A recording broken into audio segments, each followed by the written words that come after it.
నేర్చుకుందాం.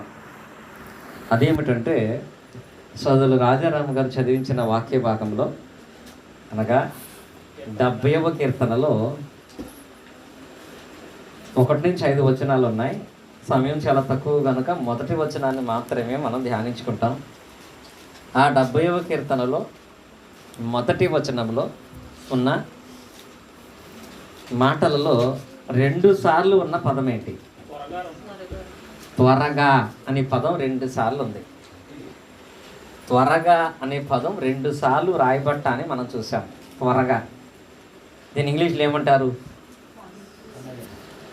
ఇంగ్లీష్ త్వరగా అంటే ఏమంటారు? క్విక్ అంటారు. చిన్న పదం క్విక్ అంటే త్వరగా, అర్జెంటుగా అనేవి. ఈ పదం దేవుని హృదయానుసారైనటువంటి దావీదు గారు మాట్లాడుతున్నారు. ఆయన జ్ఞాపకార్థ కీర్తనగా దీన్ని రాశాడు. కీర్తన గ్రంథం చదివేటప్పుడు ఆ అధ్యాయానికి పైన ఉన్న దాన్ని చదవాలి. దేనికి సంబంధించిన కీర్తన? జ్ఞాపకార్థ కీర్తనగా దావీదు గారు దీన్ని రాశాడు.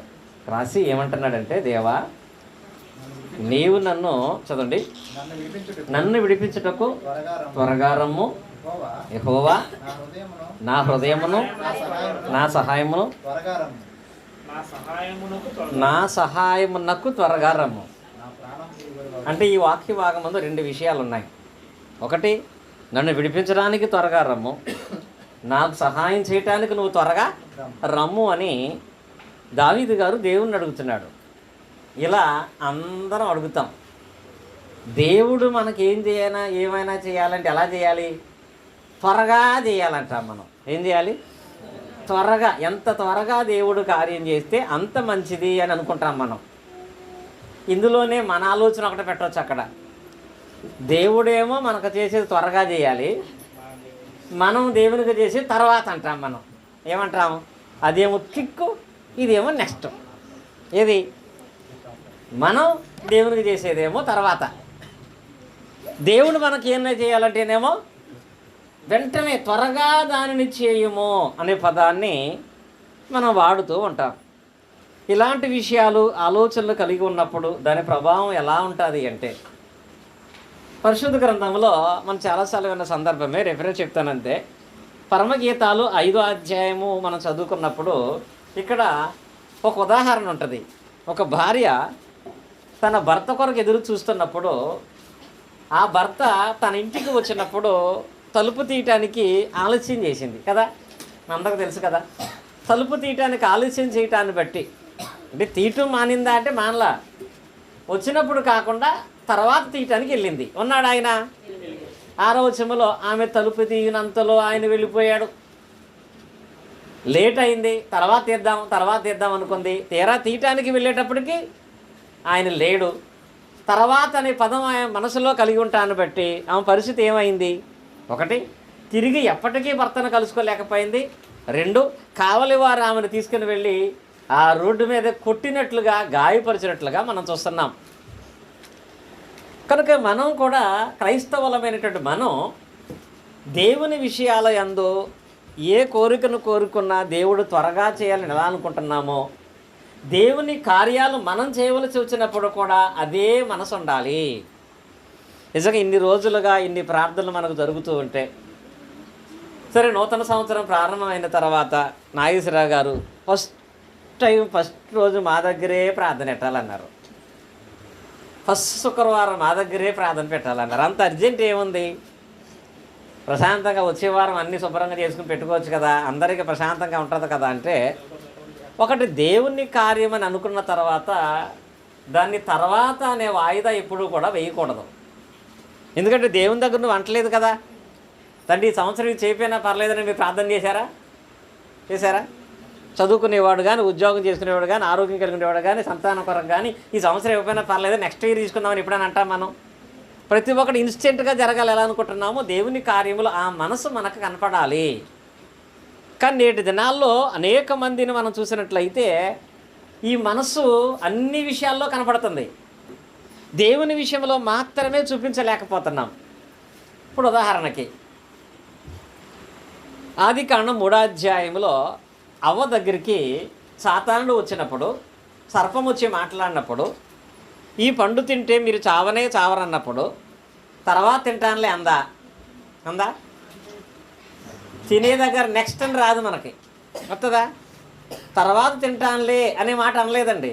ఆ విషయంలో తర్వాత అనేది ఆలోచించుంటే కనుక నిజంగా ఆదాము చెప్పటమో ఆమెకు మరలా జ్ఞానోదయం అవ్వటమో జరిగేది. తర్వాత అనే పదం తినే దగ్గర మాట్లాడాల. చాలామంది భోజనాల దగ్గర తర్వాత పెట్టుకుందాం వాళ్ళు అంటారు, కానీ ప్రార్థన దగ్గర మాత్రమే తర్వాత అంటారు. భౌతిక సంబంధమైన కార్యక్రమాలు ఇవి కూడా తర్వాత అనే పదం మనం పెట్టరు, కానీ అక్కడ పెడితేనే మంచిది. అక్కడ ఆమె కనుక నిజంగా తర్వాత తింటానులే అనుకుంటే పరిస్థితి వేరుగా ఉండేది. కానీ ఎక్కడ తర్వాత అనే పదం వాడినటువంటి మనుషులు ఉన్నారు అంటే పరిశుద్ధ గ్రంథంలో అపోస్తలుల కార్యం మనం చదువుకున్నట్లయితే అపోస్తలుల కార్యాలు 24వ అధ్యాయం 25వ వచనం చూడండి. ఇక్కడ ఒక ఆయన భోజనం పెడుతుంటే డబ్బులు ఇస్తుంటే ఎప్పుడు వద్దంట. ఇతను ఎవరంటే బాగా లంచాలు తీసుకుంటాడు. కాబట్టి ఎంతమంది డబ్బులు ఇచ్చినా ఏమండవు, వద్దు అండవు. నీరసంగా ఉంది ఈరోజు డబ్బులు తీసుకోలేనులే. కొంతమంది చూస్తామంటారు, నేను అసలు లేకలేను కానీ నీరసంగా ఉంది కానీ అంటారు. వేరే డోకరాలు వచ్చి 10,000 ఇస్తే వెంటనే లేచిపోయి ఇక్కడ లెక్కట్టుకుంటా ఉంటారు. డబ్బులు కాళ్ళు ఇచ్చినంత స్పీడ్గా ప్రార్థన కాడ రాదు. చాలాసార్లు అంటూ ఉంటాను నేను. మరి ఇక్కడ ఈయన చూడండి, ఫెలిక్స్ అనే అతను లంచాలు బాగా తీసుకుంటాడు. డబ్బులంటే చాలా ఆశ. పౌలు గారు చెరసాల్లో ఉంటే ఆయన దగ్గరికి పౌలు గారు ఏమన్నా డబ్బులు ఇస్తాడేమో అనే ఆలోచనతో వెళ్ళాడు. ఆయన వల్ల ఏమన్నా కొంచెం డబ్బులు వస్తాయేమనే ఆలోచనతో ఈయన పౌలు గారి దగ్గరికి వెళ్ళినప్పుడు పౌలు గారు అతనికి ఏం చెప్తున్నాడు అంటే చూడండి వాక్యం. అప్పుడు అతడు నీతిని గూర్చి, ఆశా నిగ్రహమును గూర్చి, రాబోయే విమర్శను గూర్చి ప్రసంగించుండగా ఫెలిక్స్ మిగులు భయపడి, చూడండి ఇక్కడ ఏమన్నాడు, ఇక్కడ ఎప్పటికి వెళ్ళుమో నాకు సమయమైన ఎడల నిన్ను పిలిపించునని ఏమన్నాడు. ఇప్పుడు ఇప్పటికి వెళ్ళమంటే దాని అర్థం ఏంటి? తర్వాత వాక్యం తర్వాత వింటాను కానీ అన్నాడండి. వాక్యం వినడానికి మనసు లేదు. నెక్స్ట్ టైం వాక్యం వింటాను అన్నాడు. కానీ మరలా ఎప్పుడు పౌలు గారి ద్వారా వాక్యం వినలేకపోయాడు ఫెలిక్స్ అనే అతను. ఎందుకు తర్వాత అన్నాడంటే అతనికి 26లో ముఖ్యం ఏంటి? ద్రవ్యము దొరుకునని ఆశించి. ఏంటది? డబ్బులు దొరుకుతాయని అనుకుంటున్నాడు. ఆయనే వాక్యం చెప్తున్నాడు. డబ్బులు అయితే ఎనీ టైం రెడీ, వాక్యం అయితే ఎప్పుడు కూడా రెడీగా లేనన్నాడు. తర్వాత అనేటి పదాన్ని వాడాడు. అతను ఒక అధికారి అయ్యుండి కూడా పౌలు అంతటి వాడి ద్వారా వాక్యం విని కూడా రక్షణ పొందని వ్యక్తిగా ఉండిపోయాడు. కారణం ఏంటంటే దేవుని వాక్యము దగ్గర తర్వాత అనే పదం వాడటం. భౌతిక సంబంధమైన విషయాలలో అవ్వలాగా ఇన్స్టెంట్గా కనీసం భర్త వచ్చాక తిందామని అని కూడా అనలేదండి. ఉందా? భర్తతో కలిపి తినలేదు అక్కడ. ఆమె తిని తర్వాత కొన్ని పట్టుకెళ్ళింది. కొన్ని ఇద్దరు కలిపి తినలేదు అక్కడ. ఎక్కడ చాలామంది స్త్రీలు కనపడతారు అలాగే, ముందే తినేస్తారు వీళ్ళు. ఒక ఆయన అంటున్నాడు అండి, నేను తెచ్చింది 5 ముక్కలు, వండుతున్నప్పుడు తినేస్తుంది, అయిపోయిన తర్వాత తినేస్తుంది, వడ్డించినప్పుడు తినేస్తుంది, తీరా భర్త కాడికి వచ్చిన తర్వాత నీకు నాకు సిరిసకం అంటుంది. అంటే అక్కడ మాత్రం ఆలస్యం ఉండదు కదా. సేమ్ అవ్వంతే కదా. ఏం చేసింది? తినే దగ్గర సరే ఇద్దరం కలిపి తింటామని ఆలోచన కూడా చేయలేదండి. అక్కడ త్వరగా అని ఆలోచించింది. అది చాలా ప్రమాదకరం. కానీ దేవుని వాక్య ప్రకారముగా మనం జీవించేటప్పుడు లేఖనాల ప్రకారముగా చేసే పనులు మనకు చేసే అవకాశం వచ్చినప్పుడు దాన్ని త్వరగా అనే భావన భావిస్తే ఎలా ఉంటుందంటే, ఇప్పుడు ఉదాహరణకి ఎవరికైనా మేలు చేసే అవకాశం వచ్చినప్పుడు మనం ఎలా ఉండాలి? మేలు చేసే అవకాశం వచ్చినప్పుడు మన వల్ల మేలు పొందేటువంటి అవకాశం వాళ్ళకు ఉన్నప్పుడు చేయగలిగి కూడా తర్వాత చేస్తానులే, రేపు చేస్తానులే అనే పదం ఇప్పుడు కూడా వాడకూడదండి. మనం ఎక్కువగా వాడుతూ ఉంటాం. ఒక మనిషిని దగ్గరకు వచ్చాడంటే అతని విషయమే దేవునికి నువ్వు ఏం చేయాల్సి వస్తుంది? తీర్చాల్సి వస్తుంది. దేవుడు నేను తీర్పు అడుగుతాడు కదా. వాక్య భాగంలో చూడండి, నేను ప్రాముఖ్యంగా ఒక 4 విషయాలు చెప్తాను. మేలు చేసే దగ్గర మనం ఎలా ఉండాలి అంటే ఆదికాండములో 24వ అధ్యాయం 20వ వచనం చూడండి. ఆదికాండము 24వ అధ్యాయం 20వ వచనం. 24:20 చూడండి. ఇక్కడ ఈ వాక్యభావం చూసినట్లయితే త్వరగా గాడిలో తన కడవ కుమ్మరించి తిరిగి చేదుటకు ఆ బావి పరిగెత్తుకుని పోయి అతని ఒంటిలన్నికి నీళ్లు పోసానని రాయబడింది. ఇక్కడ ఈ వాక్య భాగంలో ఒక యవనస్తురాలండి. నిజంగా చెప్పాలంటే యవనస్తురాలు, పని చేయగలిగే సామర్థ్యం ఉన్నటువంటి అమ్మాయి. ఈ రోజుల్లో పని ఇలాగ ఎవరికైనా మేలు చేయాలంటే వయసు అయిపోయిన వాళ్ళే బాగా స్పీడ్గా ఉంటున్నారు, యవనస్తులే చాలా వెనకాల ఉంటున్నారు. ఇప్పుడు యవనస్తులైన ఒక రెబుకా ఉందండి. తాను బావి దగ్గరికి నీళ్ళ దగ్గరకు వస్తే దేవుని చేత పంపబడినటువంటి దేవుని దాసుడైనటువంటి అబ్రహాము దాసుడైనటువంటి ఎలియాజరుతో మాట్లాడుతున్నప్పుడు అక్కడ ఒక ఆయన వచ్చి అన్నాడమ్మా, మాకు చాలా దాహం వేస్తుంది, మాకు కొంచెం నీళ్ళు ఇమ్మని అడిగాడు.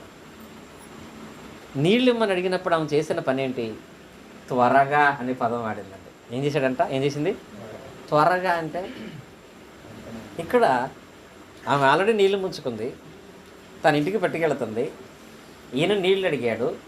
ఇప్పుడు నీళ్ళు అడగగానే మనం ఏమంటామంటే ముందు ఈ నీళ్ళు పట్టుకెళ్ళి ఇంటికట్టు ఇచ్చేసి తర్వాత వస్తానంటుంది. అది మనకు సాటిస్ఫాక్షనే. కానీ ఆమె ఈ నీళ్లు ఇంటికాడ పోసి మళ్ళీ వచ్చి మీకు పోస్తానని ఆమె అక్కడ నుంచి ఇంటికెళ్ళి వచ్చే లోపు ఈయన మరొకరిని అడిగితే మరొకరు నీళ్ళు ఇస్తే ఈమెకి ఏ అవకాశం ఉండదు, ఆమె వెళ్ళే అవకాశం ఉంటుంది కదా. ఏదైనా సహాయం అనేది మనం చేయకపోయినా దేవుడు ఎవరో ఒకరి చేత దాన్ని జరిగిస్తూ ఉంటాడు, దాని ద్వారా జరుగుతుంది, ఏది జరిగించబడకుండా ఉండదు. కానీ మనం చేస్తే ఆ గౌరవము ఆ విలువ మనకు ఉంటుంది. ఒక చెప్పాలంటే ఒక క్రైస్తవుడుగా ఇంకా మనం దాన్ని కాపాడుకుంటాం కదా. వీళ్ళు దేవుని నమ్మినటువంటి వారు కాబట్టి, క్రైస్తవులు కాబట్టి వాళ్ళు ఏదైనా చేయాలంటే ఖచ్చితంగా సహాయం చేస్తారు, వాళ్ళ వల్ల అయితే చేస్తారు, అవ్వకపోతే చేయరు తప్ప వాళ్ళు ఎప్పుడూ కూడా ద్వేషాన్ని కలిగి ఉండరనే మనసు మనకు ఉండాలి. ఇక్కడ ఏమి మేలు చేసే అవకాశం వచ్చినప్పుడు త్వరగా తన కడవ దించి గాడిలో నీళ్లు పోసి, ఇందులో నీళ్లు పోసేసిన తర్వాత మళ్ళీ బావిగడికి ఎలా వెళ్ళిందంట? పరిగెత్తుకొని నీళ్లు తీసుకురావటం, ఆ ఒంటెలు తాగడానికి ఆ గాడిలో పోయటం, మళ్ళీ పరిగెత్తుకెళ్ళటం, ఇలా పరిగెత్తుకు వెళ్ళి తాము చేసిన పరిచర్య వల్ల ఆమె మేలు పొందిందా కీడు పొందిందా? ఏం పొందింది? అనుకోని విధంగా గొప్ప ఐశ్వర్యవంతుడికి భార్య అయ్యింది. మహోన్నతమైన దేవుని దయ వలన యేసుక్రీస్తు వారి వంశవాళికి మూలమైన స్త్రీలలో ఒక స్త్రీగా ఎంచబడింది. కారణం ఏంటో తెలుసా? నెక్స్ట్ అనే పదం అక్కడ వాడలేదు, తర్వాత అనే దాన్ని పెట్టుకోలేదు. మేలు చేసే విషయంలో రెబకాలాగా మనం పనిచేయాలి. రెండవది పరిచర్య గురించి వచ్చేటప్పటికి అపోస్తలుల ఆదికాండములో 18వ అధ్యాయము 7వ వచనం చూడండి. ఆదికాండము 18వ అధ్యాయం 7వ వచనం. మరియు అబ్రహాము పశువుల మందకు పరిగెత్తి ఒక మంచి లేదోడను తెచ్చి పనివానికి అప్పగించిను, వాడు దానిని త్వరగా సిద్ధపరిచాను. ఇక్కడ ఈ వాక్య భాగంలో చూడండి, ఇక్కడ అబ్రహాముకి ఆతిథ్యం ఇచ్చే అవకాశం వచ్చింది. ఏ అవకాశం? ఆతిథ్యం ఇచ్చేటువంటి అవకాశం వచ్చింది. ఈ రోజుల్లో పూర్వకాలం ఆతిథ్యం ఇవ్వటం అంటే చాలా గొప్ప విషయం, కానీ ఇప్పుడు ఆతిథ్యం తీసుకోవటమే చాలా గొప్ప అనిపిస్తుంది తెలుసా? ఎందుకంటే తెలుసా అంటే ఇటువరకు మీరు చూడండి, మన ఇంటికి గిల్లు పట్టుకుని అన్నం ఉంటే ఏంటి కూర అంటే ఏమైనా వస్తే వాళ్ళు ఆ టైంలో ఉన్నా లేక ఈ పడేసేవాడు తప్ప వేసేవాళ్ళు కాదు చాలామంది.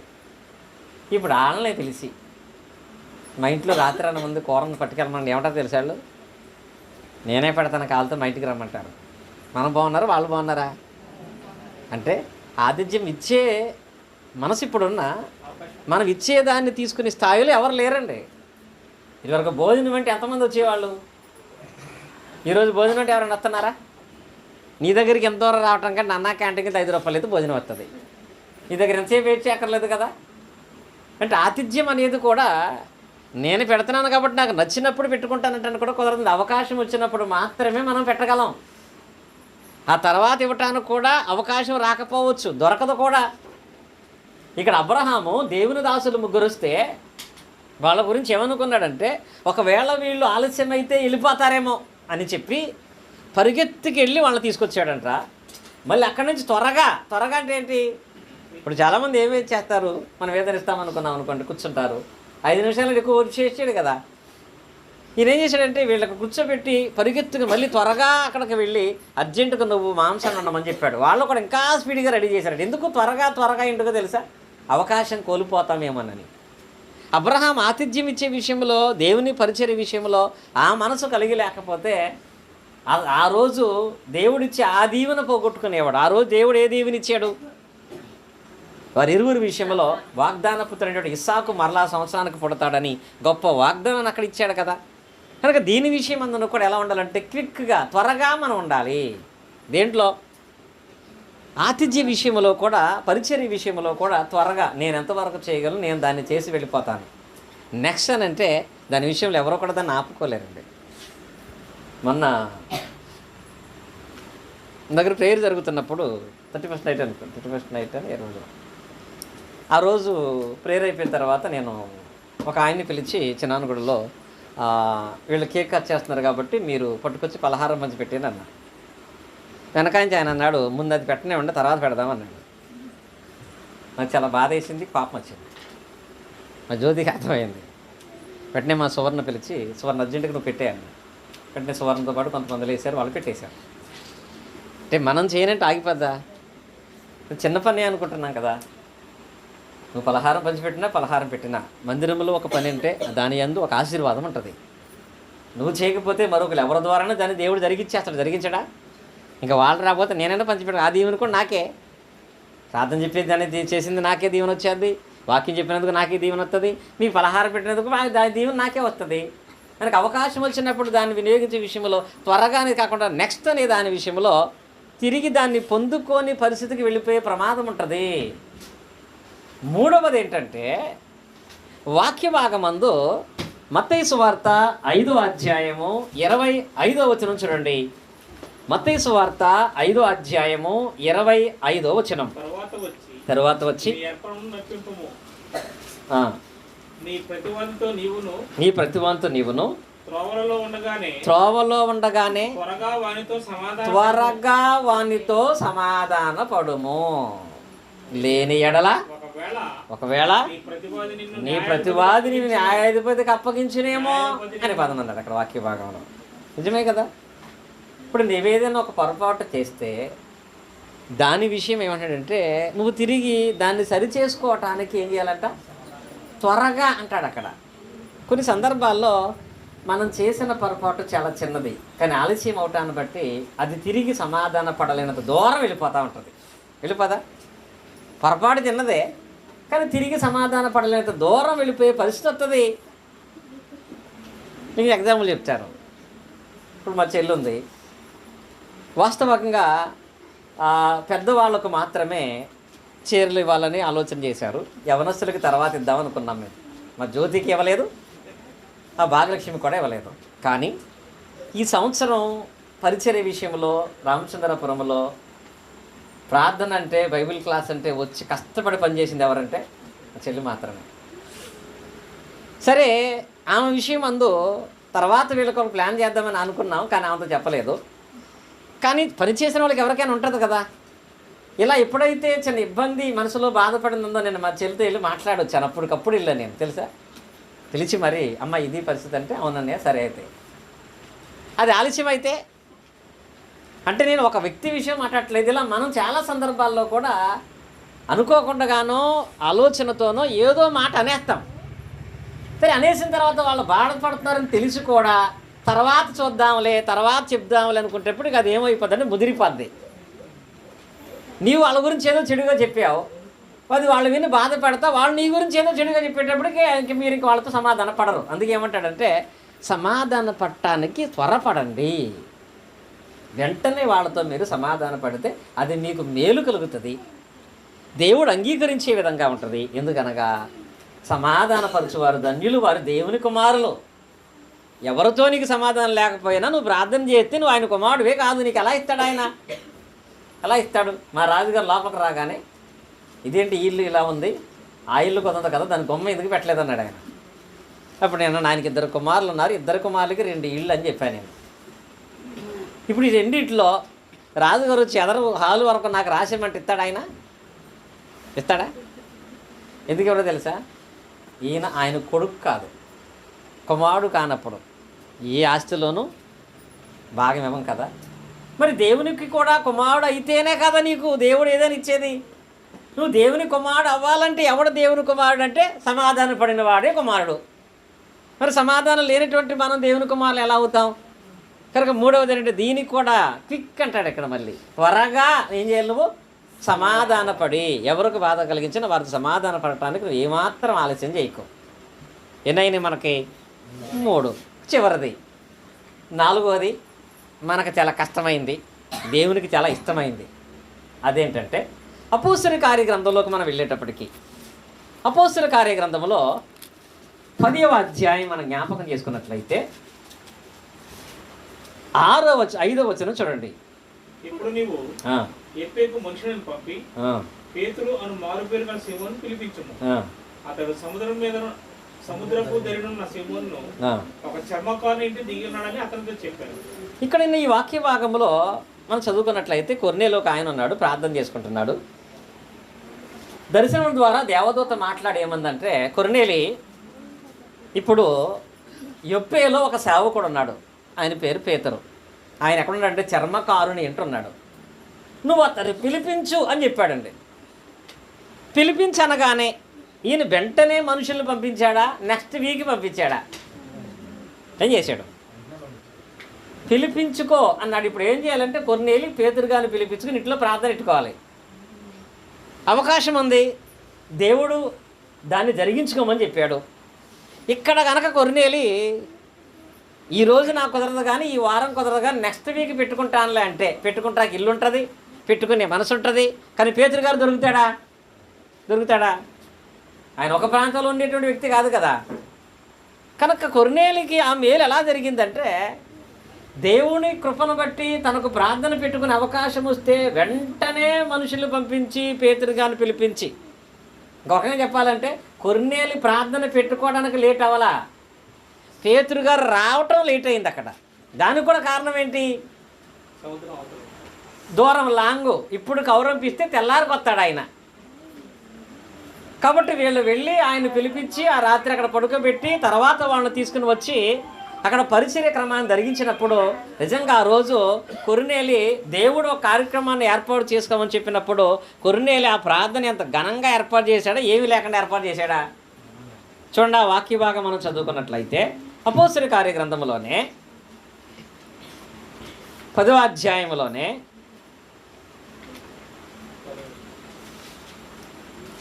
24వ వచనం. మరునాడు వారు కైసరులో ప్రవేశించినప్పుడు ఇతని కొర్నేలి తన బంధువులను ముగ్గురు స్నేహితులను వారి కొరకు కనిపెట్టుకుని ఉండెను.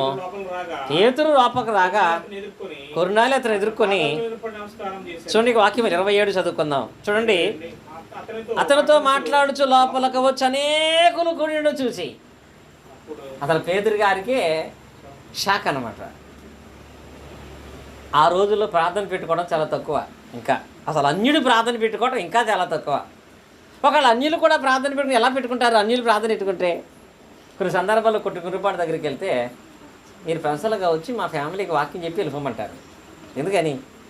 పబ్లిక్ అయితే వీళ్ళందరి వల్ల ఇబ్బంది ఏమనని. ఇప్పటి పరిస్థితిని బట్టి సేవకులు కూడా ఎలా వెళ్తున్నారంటే అలాంటి ప్లేస్కి వెళ్తున్నప్పుడు బైబిల్ కనపడకుండా వెళ్తారు ఆ ఈదులో. ఎందుకని? కనపడితే ఏడవ వల్ల సమస్య అని. కానీ కొర్నేలి ఒక అన్యుడు. సరే, అన్యుడి దగ్గరికి వాక్యం చెప్పడానికి వెళ్ళడం కొంచెం అభ్యంతరంగా ఉంటుంది పేతురు గారికి. కానీ కొర్నేలి వెళ్ళేటప్పటికంట ఇంటి నిండా జనమే, వాళ్ళందరూ అన్యులే. స్నేహితుల్ని, బంధువుల్ని, కుటుంబ సభ్యుల్ని అందరినీ పిలిపించి కూర్చోబెట్టి లోపలికి వచ్చి చూస్తే అనేకులంట. ఇంత ఏర్పాటు ఆ రోజు కొర్నేలి గారు చేశాడు. దీనికి నెక్స్ట్ అనే పదం ఆడుకోలేదండి. డేట్ ఎవరిచ్చారు అక్కడ? కొర్నేలి ఇచ్చాడా? నాకు ఫిబ్రవరి నెల 3వ తారీఖుని కుదురుతుందండి, ఆ రోజు వరకు ఏర్పాటు చేసుకుంటే అప్పుడు దాకా నన్ను మాట్లాడకండి దేవుడు ఆజ్ఞాపించాడు. కొర్నేలి నెక్స్టే దాన్ని జరిగించాడు, అనేక మందిని పిలిచాడు. నిజంగా చెప్పాలంటే అలా కొర్నేలి ఏర్పాటు చేసిన ఆ కూడికను బట్టి కొర్నేలికి మేలు జరిగింది, అందరికీ మేలు జరిగిందా? జరిగింది అందరికీ. కొర్నేలి జరగలేదంటే కొర్నేలికి కూడా. ఇప్పుడు జరిగిన మేలును బట్టి వాళ్ళందరూ ఎప్పుడు ఎవరిని బట్టి ఆనందిస్తారు? ఆ రోజు కొర్నేలి ప్రార్థన పెట్టాను బట్టి మనం సత్యాన్ని గ్రహించగలిగాం, వాక్యాన్ని పొందుకోగలిగాం, ఆత్మను పొందుకోగలిగాం, గొప్పగా చెప్పుకోగలుగుతారు కదా వాళ్ళు. కనుక మన కుటుంబంలో ప్రార్థన జరిగితే మనకు మాత్రమే కాదు, మన ద్వారా అక్కడికి వచ్చినటువంటి వాళ్ళందరూ మేలును చూడగలుగుతారు. ఎప్పుడు అంటే త్వరగా కొర్నేలు వలె చేయగలిగి మనసు ఉన్నప్పుడు. కనుక ఈ 4 విషయాల్లో ఇప్పుడు కూడా నెక్స్ట్ అనే పదం రాకూడదు మనకి. ఈ 4 విషయాల్లో మేలు చేయటంలో కానీ, పరిచర్య చేయటంలో కానీ, సమాధాన పడటంలో కానీ, ప్రార్థనా కూడిక యందు కానీ ఏముండకూడదు? నెక్స్ట్ అనేటువంటి పదం, తర్వాత అనే పదాన్ని వాడకుండా త్వరగా దాన్ని జరిగించాలనే మనసును మనం కలిగి ఉండాలి. చివరికి మాట చెప్తాను, పౌలు గారు అంటాడు, ఎంత బాగా వాక్యాన్ని బోధించే విధానంలో ఉన్నా త్వరగా అనేది ఇది త్వరగా ఎక్కట్లేదంట. ఏది? మేలు చేయండి, ఆతిథ్యం ఇవ్వండి, సమాధాన పడండి, ప్రార్థన పెట్టుకునేది ఇన్ని సంవత్సరాలు చెప్పినా త్వరగా ఎక్కట్లేదంట. కొన్ని ఉంటాయండి ఒక్కసారిగా ఎక్కేస్తాయి మైండ్లోకి, ఒక్కసారికి ప్రమాదంలో పడేస్తూ ఉంటాయి. గలతీలు రాసిన పత్రికలో చూడండి 1వ అధ్యాయం 6వ వచనంలో, గలతీలు రాసిన పత్రిక 1వ అధ్యాయం 6వ వచనం చదువుకున్నట్లయితే ఇక్కడ పౌలు గారు బాధపడుతున్నాడు. దేవుని మిమ్మల్ని పిలిచిన వారిని విడిచి, క్రీస్తు కృపను బట్టి మిమ్మల్ని పిలిచిన వారిని విడిచి భిన్నమైన సువార్త తట్టు మీరింత త్వరగా ఎక్కడ స్పీడ్ అయిపోతున్నారంటే వాక్యానికి వ్యతిరేకమైన కార్యాలు చేసే దగ్గర ఉన్న స్పీడు వాక్యానుసారంగా జరిగే దగ్గర లేదంట. భిన్నమైన సువార్త తట్టు ఎంత త్వరగా అంటే అసలు ఆలోచన, అసలు పౌలు గారికి ఆశ్చర్యం వేసిందంట. ఇంత సత్యవాక్యాన్ని ప్రకటన చేసి వాక్యానుసారమైన సంఘము క్రీస్తు సంఘం అని చెప్పి, వాక్యానుసారమైన ప్రార్థన యేసుక్రీస్తు నామమున ప్రార్థన చేయమని చెప్పి, వాక్యానుసార రక్షణ నీటి మూలముగా బాప్తిసం పొందటమని చెప్పి, వాక్యానుసారమైన ఆరాధన ప్రతి ఆదివారం జరిగించాలని చెప్పి క్రీస్తు సంఘానికి శిరస్సు అయి ఉన్నాడు. ఆ సంఘం ఆయనకి శరీరం అయి ఉంది. ఆ సంఘము ఆయన ద్వారా నడిపింపబడుతుంది. నా సంఘమని యేసుక్రీస్తు వారు తెలియపరిచారు. మరియు నీ పేతురువు ఈ బండ మీద నా సంఘమని చెప్పాడని చెప్పి ఎంత చెప్పినా వేరే ఎవడెవడో పట్టుకొచ్చి బైబిల్లో లేని సంఘాన్ని ఏర్పాటు చేస్తుంటే దాంట్లోకి త్వరగా వెళ్ళిపోతున్నారంట. అలాంటప్పుడు పరిస్థితి ఎలా ఉంటుంది? యేసుక్రీస్తు చెప్పిన 2 మాటలు ఇది బైబిల్ తీయకుండా చెప్పచ్చు. లోకస్వార్త 4:46 ఉంటుంది. ఈ నా మాటలు విని వాడు చెప్పిన చేయువాడు. ఈ నా మాటలు అంటే ఎవరి మాటలు? రాజకుమార్ గారి పేరెట్టద్దు, అక్కడ వేణుగారి పేరెట్టద్దు, రాజుగారి పేరెట్టద్దు. ఈ నా మాటలు అంటే యేసుక్రీస్తు మాటలు విని వాటి చొప్పున చేయువాడు బండ మీద తన ఇంటిని కట్టిన బుద్ధిమంతుని పోలి ఉంటాడు. ఈ కుటుంబం ఎలా ఉంటుందంటే, అది నాగేశ్వర గారి కుటుంబమైనా మీ కుటుంబాలైనా బండ మీద కట్టబడిన ఇంటి ఇలా ఉంటాయి. అంటే మీకు ఏ సమస్యలు రావో, మీ దగ్గరికి ఎవడో రావడానికి కాదండి. తుఫాను వచ్చినా గాలి వచ్చినా మీరు ఏ మాత్రం కదలకుండా స్థిరంగా నిలబడే స్థితిని దేవుడు ఇస్తాడు. ఆయన మాట వినని వాడు బండ మీద తన ఇంటిని కట్టిన బుద్ధిమంతుని పోలి ఉంటాడు. ఆయన మాట వినని వాడైతే అపోస్తలుల కార్యంలో చెప్పాను నేను ఒకసారి, నేను ఆయన ఆ ప్రవక్త మాటను వినని వాడు ఏమవుతాడు? రాజారాంగారు పదం వాడారు, దాన్ని యూట్యూబ్లో చాలామంది ఫోన్ చేశారు, కరెక్ట్గా చెప్పారండి అని. అదని గుర్తుందా మీకు? ఆ వాక్యం చెప్పినప్పుడు అపోస్తలుల కార్యంలో 3వ అధ్యాయం 23లో ఒక పదం ఉంటుంది. దానికి నాకు వెంటనే సమాధానం చెప్తే చాలామంది ఫోన్ చేశారు. అది ఆ పదం, ఆ ప్రవక్త మాట వినని వాడు సర్వనాశనం అవుతాడు. ఆ ప్రవక్త అంటే ఎవరు? యేసుక్రీస్తు మాట వినని వాడు అంటే యేసుక్రీస్తు ఆజ్ఞాపించినట్లుగా ప్రార్థన, రక్షణ, ఆరాధన, సంఘము, సహవాసం ఎవరైతే కలిగి ఉంటారో వాళ్ళు ఏమవుతారు? సర్వనాశనం అవుతారు. దీనికి అప్పుడు రాజారామ గారు అన్నారు, ఇదే దుంపనాశనం అంటే చాలామంది ఫోన్ చేశారండి, మీకంటే మంచి పదాలు వాడుతున్నారని మీ వాళ్ళని. కనుక మనం నాశనం కాకుండా ఉండాలి అంటే ఆయన మాట వినాలి. ఆయన మాట మాత్రమే వినాలి. ఎవరి మాట? క్రీస్తు మాట మాత్రమే. క్రీస్తు బోధ ప్రకారమైన క్రమములో, ఆరాధనలో, సంఘములో మనం కొనసాగుతున్నట్లయితే మనం బండ మీద కట్టబడిన ఇంటిని పోలినటువంటి వారుగా ఉంటాము. కనుక దేవుని విషయాల యందు, వాక్యమందు త్వరగా అనేది మనకు ఉండాలి. ప్రార్థనకే త్వరగా రాలేకపోతాం, ఇంకేం ఇప్పుడు త్వరగా చేస్తామనుకోకూడదండి. అలాగే దేవునికి వ్యతిరేకమైన కార్యాల విషయంలో నెక్స్ట్ అనేది పెట్టుకుని ఆలోచించి సత్యానికి రహితంగా నడుచుకున్నట్లయితే మన కుటుంబాలు కొర్నేలు కుటుంబంలాగా, రెబకా కుటుంబంలాగా, అబ్రహాము కుటుంబంలాగా ఆశీర్వాదాన్ని పొందుకుంటాయి. దేవుడి మాటలు మన హృదయాల్లో ఫలింపు చేయనుగాక. ఆమేన్. ఆసక్తిగా మీ అందరికీ కూడా హృదయపూర్వక వందనాలను తెలియజేస్తున్నాను.